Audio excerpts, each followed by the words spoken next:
What's up, everybody? I'm John Middlekauff. You know what I need you to do. Subscribe to our YouTube channel. We got content for days reacting to every NFL game all the time, every single day. Subscribe, like the videos. Let's go. Okay, very, very excited to be joined by the Wake Forest head coach. And for several years, it came from Washington State, where he coached Cam Ward. And we'll get into it. He might be a quarterback guru, even though he's a defensive guy. But his roots, wide receiver, offensive guy. Coach Dickert, how you doing? Yeah, John, it's a pleasure to be on. Obviously exciting time to be here at Wake Forest, just getting our program rolling. But it's a crazy time of college football, and we're in the best profession you could ever be in. How's what's crazy? I was looking, you go to a coach's Wikipedia and I watched some of the interviews you did. I mean, like most people coming up, you had what I saw you say 7 jobs in 8 years or something crazy. If I would have told you a decade ago that you'd be headed into the 2025 season and you'd be coaching against Bill Belichick, would you have thought you were the coach of the New York Jets? Well, I was a big Packer fan, cheesehead growing up, so I would have taken that at the least. My goal was to be a math teacher and coach at Kimberly High School, right? So to be able to swerve into college and to make this climb up college football, started at Division III, John. I was the graduate assistant that was painting the lines, that was doing the video, that was half equipment guy, DB's coach, and just got to be around the right people at the right time and worked my way all the way up. And I got a unique perspective, right? There's a thin line between playing at all these levels. And I think sometimes the transfer portal shows that now, but at a great place here in Wake Forest and an amazing league in the ACC, and we're ready to compete. You're was fair to call you a Midwest guy at heart, coached in Dakotas for a long time, and Oh, then yeah. spent some time on the West Coast. Going to Wake Forest, obviously, it's an incredible opportunity and a big conference. Is that just in the landscape of college football now? You're at a program that, I mean, I'm from Sacramento area, so the Pac-12, grew up going to Memorial Stadium Cal games, and that conference disappeared on your watch when you were in it, and you were on the wrong side of that. I mean, uh, because I'm a big believer sometimes in regions with coaches. That's right. So this is a pretty big move, but given the opportunity, was just something you couldn't say no to. I think it's one of those things, John, as you look at the landscape of college football, for the West Coast to lose a prestigious West Coast league, I still think to this day is still a shame, right? For Agreed. those kids, for those fans, for regional rivalries, for everything that comes with the pageantry and passion of college football. You kind of step back when this opportunity came up, you start looking at the portal. You start seeing the region of the Pacific Northwest being harder, to get some kids to be able to come there. And the one double A's, the group of fives, 90% of those leagues are East Coast on down the South into Texas. And you got to be where the people are. And I think that's just kind of what this came into. And the more I studied about Wake Forest, the more I discovered they're ready to win. Right. And I think the one thing is that no one expects anything about what we are. We're the winningest program in P4 in the state of North Carolina the last 25 years. We're the only one in the state to win an ACC championship and play in another, right? So it has been done. I get to stand on a program that has a great foundation, that's committed to winning, and in this region of the country of North Carolina is a big part of why we're here. Well, I want to talk a little bit about your background. I'm always fascinated by you were a wide receiver in college, correct? A D3 wide receiver. I look like a fullback now, John. It's a tough bridge, but But yes, still, I your was. your background, the highest level in which you played was offense, but then your coaching career takes off on defense, and you came up and became a head coach, and you're a defensive guy. But your offenses, I mean, at Washington State, you had Cam Ward for a couple years. I mean, have been fantastic. Is that something? Did you ever look to pivot as your career was taking off, or did you just get so in deep? It was like it's like a relationship with a lady. It's like, yeah, she just might be the one, and you just let it rip. Well, I think unique story. Like I played offense. My brother was still on the team, so when I came back to be a GA, our head coach was like, "You can't coach on the same side as your brother." So I ended up thinking I was just going to do the defensive thing for a year. The greatest opportunity in my life came as a graduate assistant under Craig Bowl, my greatest mentor at North Dakota State, and I learned a system of defense. And I just learned it fit my personality. I'm a math guy. I see things a certain way. You got to be a problem solver as a defensive coach. and I just started to work my way up college football, and I enjoyed it. Yeah. Offense is almost too easy, John, right? But I know when we took over the head job at Washington State, you got to be able to score points. The rules are engaged so the offenses can go out there and win, and quarterback is a premium position. And I got to see Josh Allen's senior year at the University of Wyoming when I was there coaching. Obviously, Cam Ward for a couple of years at Washington State, followed that up by really a Heisman campaign of John Mateer there last year where we're at. So we see some really high offenses, and while we get to put our stamp on it a little bit different, because I think we have one of the best players in the country here in Damon Claiborne that no one talks about at running back. So we're going to be able to do it again, just do it in a little bit of different fashion. Well, I want to talk about that. It's fair to say one of your big breaks was getting hired at Wyoming, I think in 2017, a safety coach. That means, you're going up against the offense, especially in training camp. And you have Chris Mortensen had that tweet after the draft to basically keep an eye on Josh Allen. So the hype was there when you have the job. What was that experience like coaching your DBs every day against Josh Allen, who was probably letting 100-mile-an-hour fastballs just rip all over Laramie, Wyoming?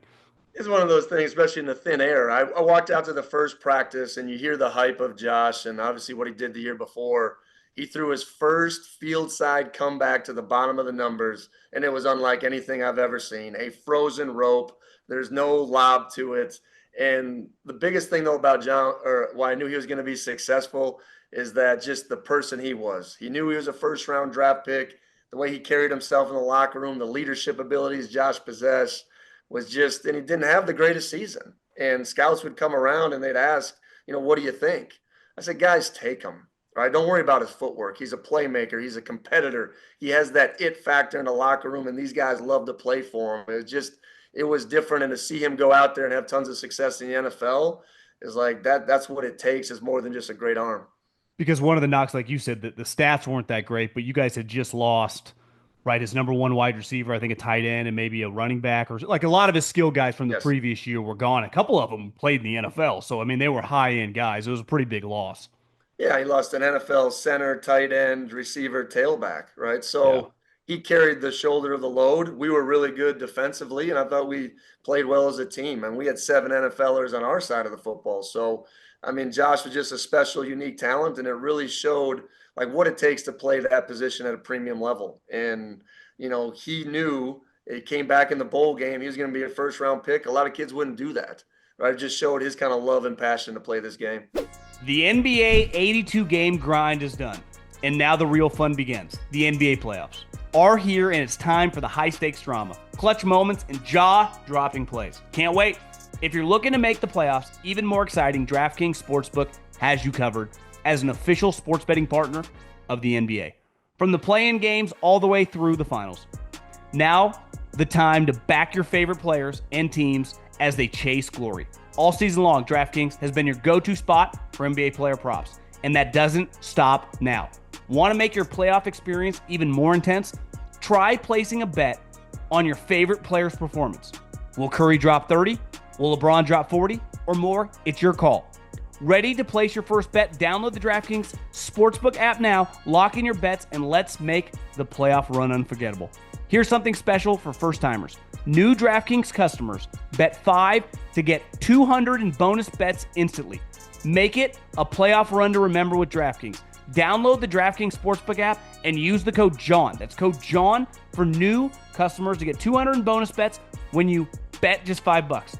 Only on DraftKings. The crown is yours. Did your experience being around Josh impact the recruitment? Because you were the full-time head coach by the time you recruited Cam Ward, correct? Yep. Yeah, it was a unique situation. We knew we needed to make a change. Cam was the best, obviously, portal target on the market. We hired his head coach as our offensive coordinator, and it was amazing just getting to know him and his family. And if to know Cam is to know his mom and dad, right? His mom is one of the toughest recruiting moms I've ever been around. Miss Patrice, she's great. Every time I saw her, she would come up to me and say, "Coach, you better be coaching Cam hard. You better not be allowing him to just look past some of these mistakes." And I think that's the foundation of the way he grew up, his story, being a wing T quarterback coming out of high school, only having the one offer, and then coming by us where we weren't established enough on offense. We lost a lot, right? So he carried the load. he's one of the most competitive people I've ever been around, John. I mean that, from the way he carries himself to the way he practices to the way he attacks things. And I believe he grew up a lot in his 2 years at Washington State. Was that the first year of the transfer portal when you landed him? Or was It that wasn't the technically first not? year, but it was the first kind of big year. There still was only a one-time transfer. I think even after Eric left to go be the head coach at North Texas, he had to stay because he didn't graduate yet. But it was Yeah. one of the best things that ever happened to him, John, is because he he now came under Coach Arbuckle as the OC at Oklahoma, and he had to learn a new drop. He had to be with someone else in the room. And I think we just changed a lot of his habits and mechanics. And I think he learned going through that process. The first 10 practices or so from that first spring in 2023, it was a little sloppy. And then finally, when we got everything in sync, you're seeing some of the highlight plays, and Cam is as good as it gets. What was your guys' connection? I know you were hiring the coach, but how do you, from Washington State? I mean, I follow football and done this for a living for Incarnate Word. Like, how? Yeah. Because I remember talking to an assistant GM, and he was going to go to the West Coast, and because Cam had already played 2 years, that he would have been draft eligible. He's like, I'm watching this kid from Incarnate Word. I've never even looked at this program, and he's really, really impressive. But it's easy to say now, but looking back at the time, how does he even come on your radar, and how does that all materialize? Well, I think just the whole recruiting process is obviously very unique. I mean, coaches are tied to players, right? But we also had to share our vision of what he could do at Washington State, which when you look at their hierarchy and their Mount Rushmore of quarterbacks, just coming off of Minshew Mania and Drew Yeah. Bledsoe and Ryan Leaf, and there's been a great history of a bunch of quarterbacks. Luke Falk is the all-time leading passer. So we sold a vision of also an offense that he could come in and continue and enhance. And then my job as the head coach is, hey, my job is to add value, right? From a defensive side, a defensive lens, a high performance, mental ability that we needed to get him to play at that level. Everything was happening really fast, right? So I think to get his family on board and to know that they supported him, he was going to a region of country he had no idea about, his first time going away from home. So I thought he handled all those little things in a really high fashion. What would your scouting report be on Cam Ward? I think the biggest thing, we fielded a lot of phone calls because I think we got a unique perspective just based on, we weren't the ones that found him. We weren't the ones that he ended with. It was just kind of that in between session. And, I come back, like I said, the competitiveness, right? Like I said, I've seen Josh, I've seen John Mateer, see some high level guys. His anticipation in seam throws is unlike anything I've ever seen. His confidence to throw it in any spots and his escapability, right? There's runability in quarterbacks, there's escapability and creativity. His is off the charts. Okay. And I think he's learned a lot about that, protecting the ball, taking care of those little things is what makes great quarterbacks who they are. But he's going to walk into a locker room and they're going to respect him because of the work, his competitive nature, and what he brings to the table. And I think you're going to be able to trust that man. And I think that's an important characteristic. And I believe Johnny's the number one pick in the draft. Yeah, I think by all accounts he's going to be. So that's your quarterback room for those 2 years when he was there. John Mateer, who's now the starting quarterback at Oklahoma, who was your quarterback last year. Cam Ward, part of it you saw you landed him, and then last year the situation when he kind of dabbled in the draft and then ended up transferring to Miami. Was that a re-recruitment process for you, or is that one of those financial situations in this modern day college football that a little out of your control at a certain point? I mean, it was always the plan. If I'm being honest with you, John, we talked to Cam. Him and his family were incredible. I think when you're at that level and you have a starting quarterback for 2 years, that's what's going to happen, right? Yeah. And then obviously John, we felt extremely confident that we had the next guy, and then obviously as things continue to matriculate, John's top 10 in the Heisman, I think it's a unique story where you just got to continue to plan and know that sometimes these things are going to happen, right? John Mateer's a unique story where he was going to go to Central Arkansas before we offered him, right? He took a official visit to New Mexico State, right? But John is one of those guys, his very first fall camp, I'm going home at 10 p.m. I look down on the field in the dark. There's John Mateer rehearsing plays for the next day.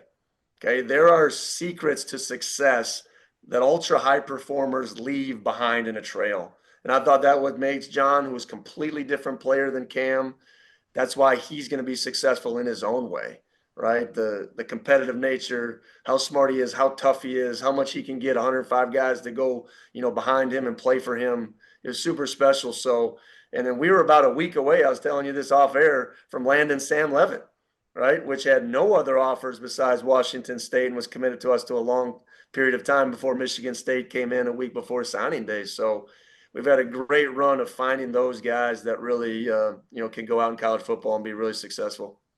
Forever, if you're not at, Ohio State or Texas or whatever, I mean, even Nick Saban was losing coaches all the time. When you hire a coach, I remember Mike Gundy used to talk about this a lot. He was getting so frustrated hiring bigger coaches, so he started going to smaller schools. But then those guys, even after maybe 1 year, would still get poached. Now you have to worry about not just the offensive coordinator as a defensive guy, but also the quarterback. They're going as a package deal. I know the Wake Forest situation kind of materialized, it's fair to say, a little later in the Yeah. process. Is there a time last season when you're like, how are we going to keep this quarterback? Because you just know the landscape of college football, which 5, 6 years ago, or even when you first got involved at Wyoming, no one taught it, didn't even exist. Right. It almost feels like the 1950s or something, doesn't it? I mean, you've been living in it, but that feels like a long time ago. It does. I think the biggest thing is as the season kept coming, I think we've done an amazing job as a program that we put a seven-figure deal in front of John, right? Yeah, that's what And I heard. that's the I saw that on the maximum. internet. That's incredible. And there were so many people that stepped up there. I'm so proud of like all that help and those resources, but you gotta just like anything else, draw a line. And then I think through the kid, through their family, through their agency, all the things that they have to go through, a lot of pressure on these kids, John. Right? You start talking about those type of numbers. His Can't loyalty imagine. to us and our organization was high, and I never doubted or questioned John one time. I think we built a tremendous relationship. We still have one. I think those things are really, really important. But you look at even our time at Washington State. We didn't do so well at the end of the season, and those are the things as a head coach I learned that the focus needs to be high. These kids are taking in offers. They're getting recruited. Like, how do you navigate those things? And I think that's a unique challenge that, I got to find a better way as a head coach to make sure that I can keep everyone focused. So going through that experience with, multiple quarterbacks, really, Yeah. when you're interviewing at Wake Forest, how big of a topic is the NIL? I know it potentially is going to change. Who knows with the revenue sharing? So it might be somewhat of a moot point, but at least in the immediate, was that top of mind for you? It's now the first question. You go through, I mean, I think we had five of the top 100 players or so, 200 players in the portal were our kids at Washington State. So when you find them, when you develop them, when they have no stars and then they turn into these players, you got to have resources to keep them because you have Yeah. built the relationships that you can stand on and you understand the family. So that's the first question I asked at Wake Forest. Are we ready to invest? And it was an overwhelming yes. From a university standpoint, board of regents standpoint, trustees, boosters, like everyone's ready to be there. And the collective NIL piece has been hard for a lot of programs, right? And I think that's why I'm here also too, because there's a transactional piece that has come into our game. You have to accept it. You have to know why it's great for young people and their families, but you have to stay transformational, right? You have to do it an old school, a relationship way to understand these are 18 to 23-year-old kids that need our mentorship now more than ever. And when you lose that, man, our game's going to fall with it, right? So we got to find ways to make sure we preserve the greatest game ever and find ways to make sure we're mentorshiping with these kids the best way. I think about this a lot, having, worked for Pat Hill and seen at Fresno State. I mean, we had so many good players and just going, if this was 2025, not 2009 or 10, would they have stayed? I mean, you've been in that world now once the Pac-12 kind of dissolved and Washington State and Oregon State got the short end of the stick, which is sad because you know how much they care about football. Yeah. Can those programs, even Boise, that I think they were pretty outspoken, that Ashton Jeanty, who I definitely would need to ask you about, uh, turned down a lot of money to stay. And I think it's fair to say that's an outlier situation moving forward. But is that kind of going to become the minor league system of college football? I really think, John, we're in a dangerous place, right? And I've been a big proponent of keeping the student athlete model as long as we can, right? I think that's important to our game. But I think now we've gotten to the point where we might need collective bargaining, right? We might need a certain situation where roster building is the hardest thing you've ever had to do now at this level and especially at the group of five. I would love to see, once you sign a kid out of high school, that's a 3-year locked in contract. It's good for the player. It's good for the university. It's just good for everyone to know. And then now as a junior, senior, right, the fourth, fifth year guys, you can take advantage and move, right? I'd love to see, almost a rookie pay scale, right? Those guys coming into your program are slotted at certain levels, right? So, as at that level, okay, these are the guys that I'm locked into. These are the guys that potentially could leave, and you can at least build a roster, right? There was a point where, you don't know as any team, I guess we could at the same time, you could lose every running back, every quarterback. You can't plan, and that could be twice a year now. So whatever level you're talking about, we need to have a better fixture of like how to build teams. I support the portal. I support, these guys getting rev share, like all that thing's supported. But from a team building, roster building, management, no matter what level you're at, we got to get a better handle on who's doing what, where, and how so we can make sure we're building teams the right way. Do you have a philosophy on the pie of money to go, this is what I think recruits are worth, freshmen are worth relative to a transfer guy like a Cam Ward in the portal? And if so, did you develop that by talking to people in the NFL to kind of gauge how to kind of balance the economics of this world? Yeah, I mean, we were one of the first at Washington State to go to a GM model when I got hired in 2022. You could see where the game was going. And our biggest philosophy is you have to pay for production, not potential, right? That just has to be part of what we do and still stay towards a developmental structure, right? Find kids at low value, find the traits that you can develop, put them in what I call the slow cooker. Life is in a microwave society. Football players want it now. We got to find the right men that want to develop and then have the resources later in their career to stay. And yeah, every position is a certain, we do it this way, right? You come in at a lower level. Once you're a low volume backup, that's a certain value. High volume backup, certain level. Low volume starter, high volume starter. And obviously, everyone has those exceptions, right? That you need to Yeah. make sure you're going to the top of the market. So that's how we need to stay. And, obviously, the current situation of the quarterback out there shows at times teams now need to know when to step away. And I think that's the hardest part because you're emotionally attached to these kids. You know these kids, right? You've invested a lot in these kids. So I think there's a balance. We've asked a lot of different programs. We've been around some other NFL teams, but their models are different because free agency, they know when kids are up, they know when they can sign them. There isn't two periods that can happen, right? So there's some things that, even they're like, that doesn't happen in our world. When you got hired, the portal was open, correct, in the middle of December? Well, I think the biggest thing is we got in. I was hired December 20th, right around there. So, it's already been open for 2 weeks, right? I like to say we came in at the end of the draft, right? We're trying to find the best value for us, at that time. And I thought we did a really good job of that, right? Now, in this cycle, it's always a little bit different. In Wake Forest, like we want to get out of this.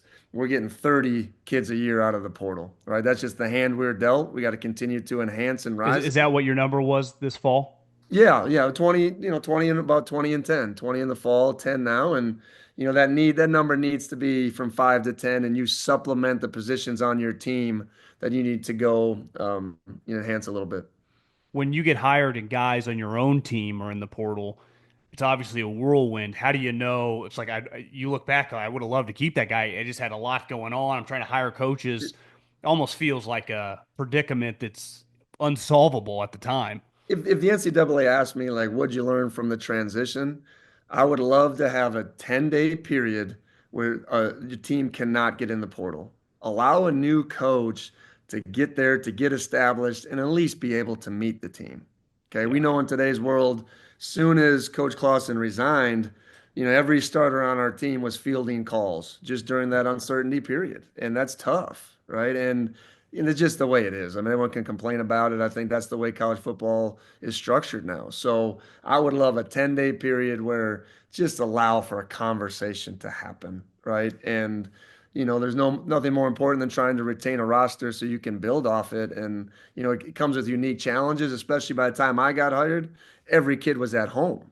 right? So we had to do that over Zoom and FaceTime. And you know this, you just can't feel the energy of a new staff that way. Okay, I do want to talk about some of the guys that you've coached against, especially a lot of them are on offense, and you're a defensive guy. I don't want to bring up a bad memory, but Ashton Jeanty, That's a bad memory right there, John. It is. It's the way it is. just talk to me because he's a hot topic. I mean, he looks from Boise State has a chance to go in the top 6 or 7 picks. He had a huge day against you guys, and you're a good defense. But I mean, in fairness, he did that against everybody. He did Yeah. that against Oregon, who was the number 1 team in the country. From a game planning perspective, what did you see against him, and then what in the game were you blown away by? We really underestimated his speed. Okay. And I go back to the Oregon tape and you're watching him run away from those guys, and you're just kind of watching it. And his contact balance is elite.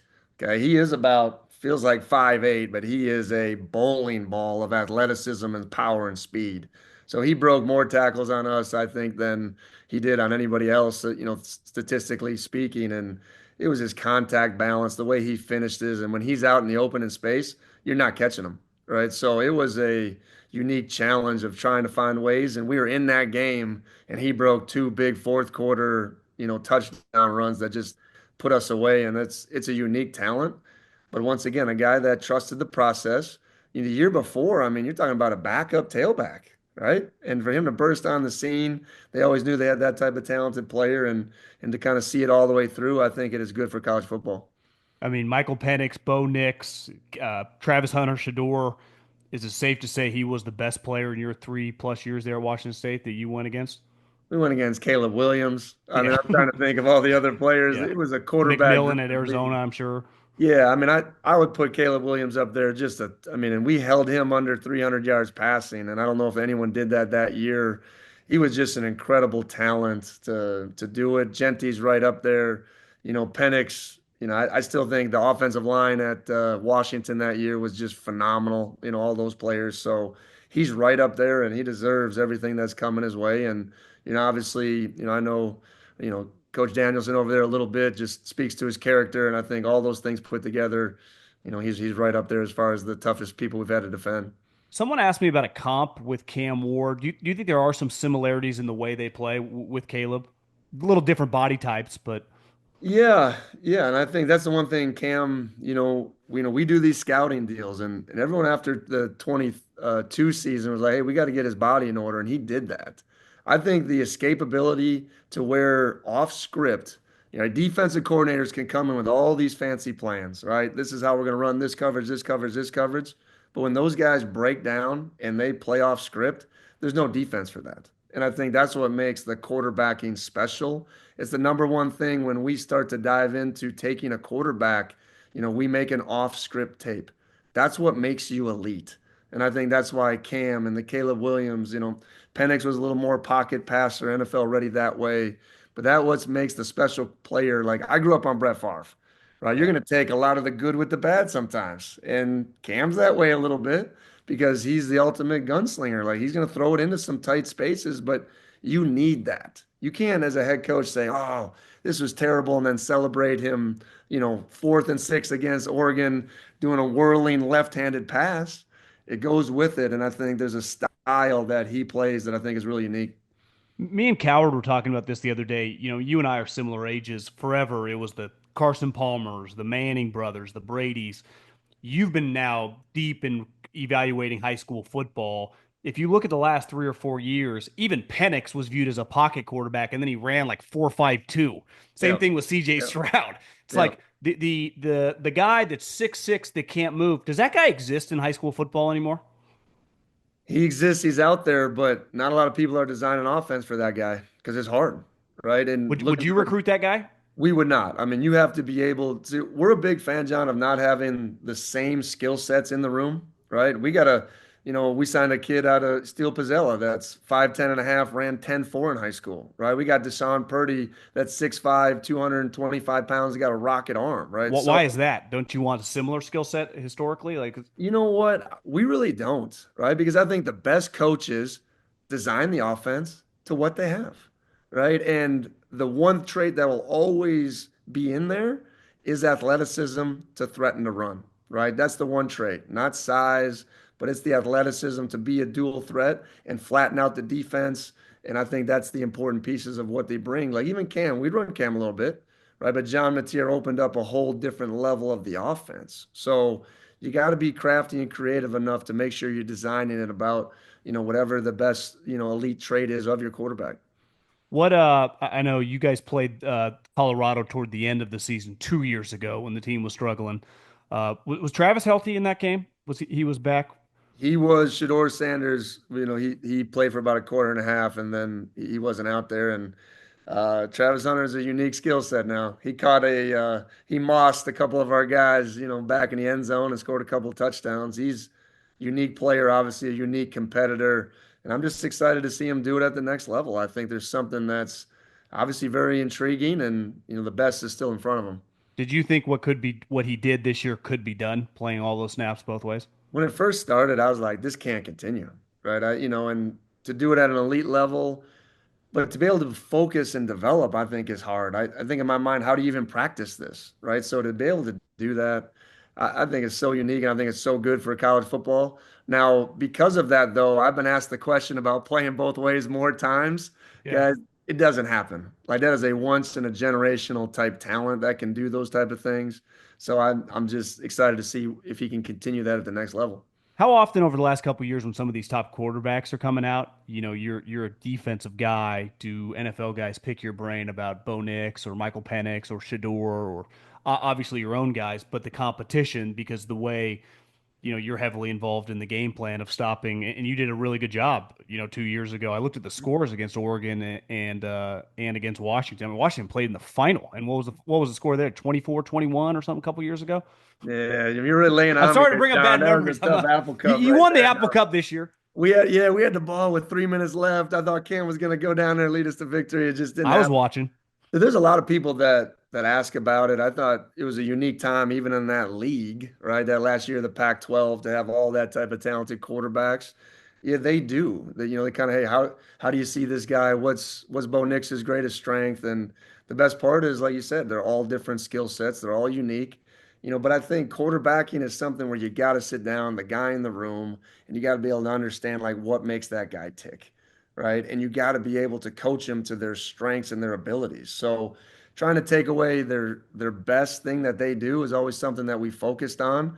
Try to make them uncomfortable. Like Penix, we knew if we could actually move his feet, the analytics said his completion percentage drops from like he was 78% down to like 52. So the whole game plan was about getting pressure in his face. And we went out there and I thought executed one play short. Credit to Kalen DeBoer. He went for it on 4th and 1 on his own 27-yard line with the reverse. So it was a hell of a game. You say analytics. Is it safe to say you're pretty heavy into the numbers in terms of game planning? It's huge. I think it's one of those things like you can create an edge for your program by how you use and analyze those things. Okay. So even at Wake Forest, we're talking about, a sports analytical, student-driven team, that can take this unprecedented amount of information that we now have, right? You can look up any split, because for like take example, like completion percentage. Seems like a real thing we all talk about. Okay. Yeah. Well, what do you do with a drop? What do you do with, hey, running back missed a block and he had to just roll out and throw it away, right? So when you look at Josh Allen, he was 56% completion percentage his senior year. That's all anyone wanted to talk about. Well, what is the adjusted completion percentage? What is the down the field, deep ball range? Like there's a lot of different things that go into an accurate quarterback that one stat doesn't talk about. Right. So there's a lot of things that I think we use to our advantage. And I think that's kind of been our ace in the hole of finding some of these things. Like, John, the number one thing we look for in the portal is snaps gained. Right. That's our own little analytic to say, hey, I don't care if you're a Division 3, Division 2 player.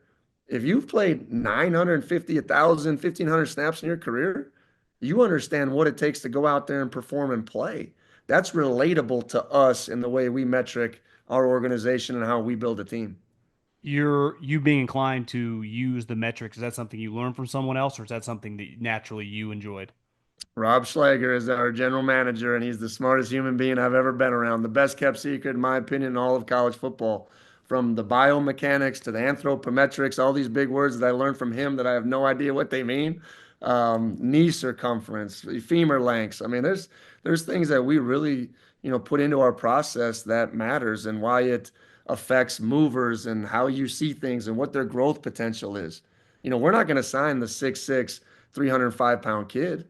We're going to sign the 6'6", 245-pound kid, and we're going to put the 60 pounds on him. And there's all sorts of metrics that has been proven for us to say, hey, this kid can get there or this kid can't. You bring him with you from Wazoo. Yes. Yes. And he was a GA for us at Wyoming. And like he always knew he just had a special, just kind of eye for talent and evaluation. And, we've kind of put our own stamp on things. I heard you, sorry to keep you so long, but I heard you on an interview talking about the recruiting process where it used to be the assistant coaches were a lot like the scouts for a college program.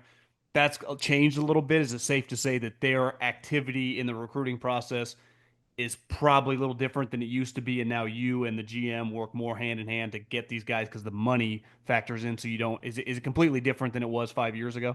Yeah, I like to say recruiting's over. It's player acquisition, right? And one of the biggest things we changed and what we sold on what we bring to Wake Forest is a scouting department and a vision, right? So, we have the GM, the director of player personnel, the head scouts and lead scouts.